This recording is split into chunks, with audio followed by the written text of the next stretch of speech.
Rather than face their own moral failings, the media demonize lawful gun owners, amplify their cries for more laws, and fill the national media with misinformation and dishonest thinking that only delay meaningful action and all but guarantee that the next atrocity is only a news cycle away.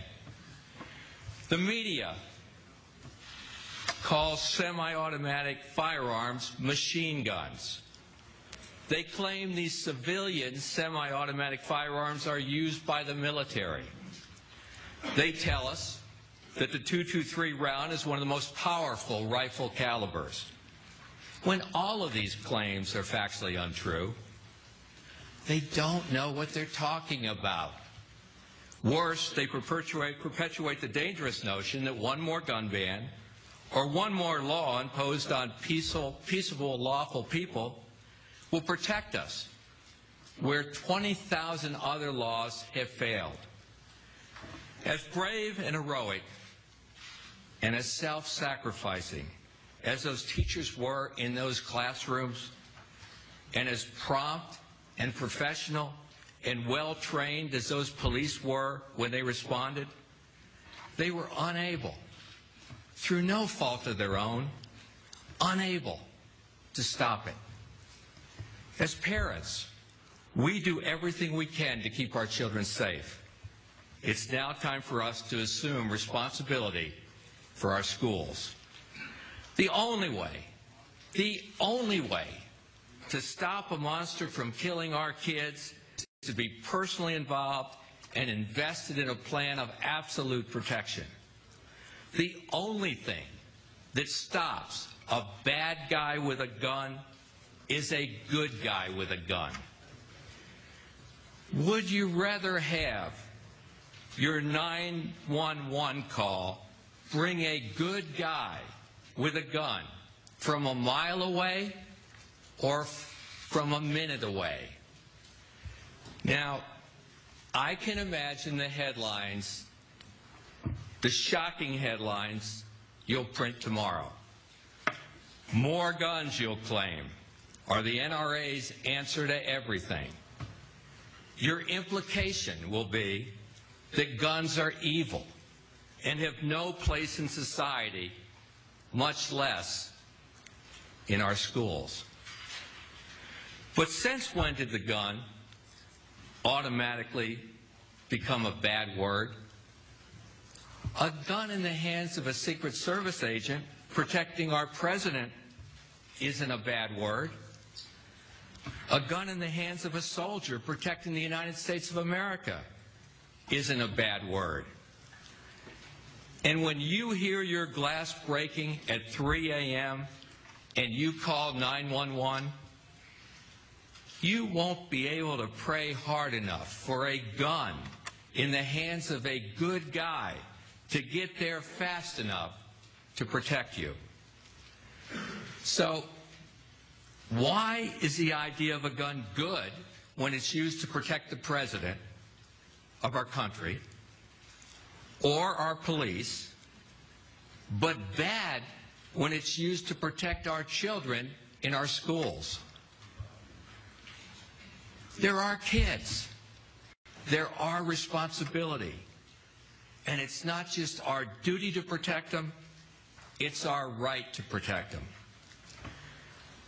You know, 5 years ago, after the Virginia Tech tragedy, when I said we should put armed security in every school, the media called me crazy.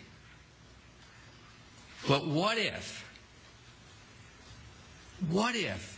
when Adam Lanza started shooting his way into Sandy Hook Elementary School last Friday, he'd been confronted by qualified armed security? Will you at least admit it's possible that 26 little kids, the 26 innocent lives, might have been spared that day? Is it so abhorrent to you that you'd rather continue to risk the alternative? Is the press and the political class here in Washington, D.C., so consumed by fear and hatred of the NRA and American gun owners that you're willing to accept a world where real resistance to evil monsters is a lone, unarmed school principal left to surrender her life to shield those children in her care? No one, regardless of personal political prejudice, has the right to impose that sacrifice. Ladies and gentlemen, there's no national one-size-fits-all solution to protecting our children. But do know this president zeroed out school emergency planning grants in last year's budget and scrapped Secure Our Schools policing grants in next year's budget. With all the foreign aid the United States does, with all the money in the federal budget, can't we afford to put a police officer in every single school? Even if they did that, politicians have no business and no authority denying us the right, the ability, and the moral imperative to protect ourselves and our loved ones from harm. Now, the National Rifle Association knows there are millions of qualified, active, and retired police, active reserve and retired military, security professionals, certified firefighters, security professionals, rescue personnel, an extraordinary corps of patriotic, trained, qualified citizens to join with local school officials and police in devising a protection plan for every single school. We can deploy them to protect our kids now. We can immediately make America's schools safer, relying on the brave men and women in America's police forces. The budgets, and you all know this, everyone in the country knows this, of our local police departments are strained, and the resources are severely limited. But their dedication and courage is second to none, and they can be deployed right now. I call on Congress today to act immediately to appropriate well. Every school is going to have a different solution based on its own unique situation. Every school in America needs to immediately identify, dedicate, and deploy the resources necessary to put these security forces in place, though, right now. And the National Rifle Association, as America's preeminent trainer of law enforcement and security personnel, for the past 50 years, we have 11,000 police training instructors in the NRA, is ready, willing, and uniquely qualified to help. Our training programs are the most advanced in the world. That expertise must be brought to bear to protect our schools and our children now. We did it for the nation's defense industries and military installations during World War II. We did it for very young kids with our Eddie Eagle Child Safety Program that is throughout the country in schools right now. And we'll do it again today. The NRA is going to bring all its knowledge, all its dedication, and all its resources to develop a model National School Shield Emergency Response Program for every single school in America that wants it.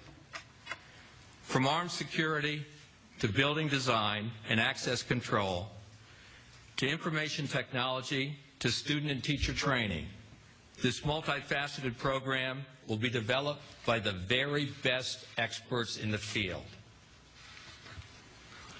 Former Congressman Asa Hutchinson will lead the effort as National Director of the National Model School Shield Program, with a budget provided by the NRA of whatever scope the task requires.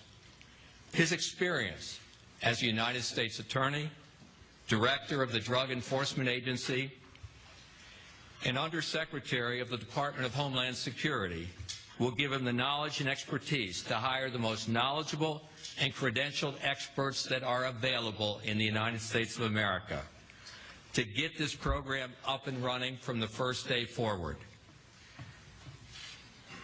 If we truly cherish our kids more than our money, more than our celebrities, more than our sports stadiums, we must give them the greatest level of protection possible. And that security is only available with properly trained, armed, good guys.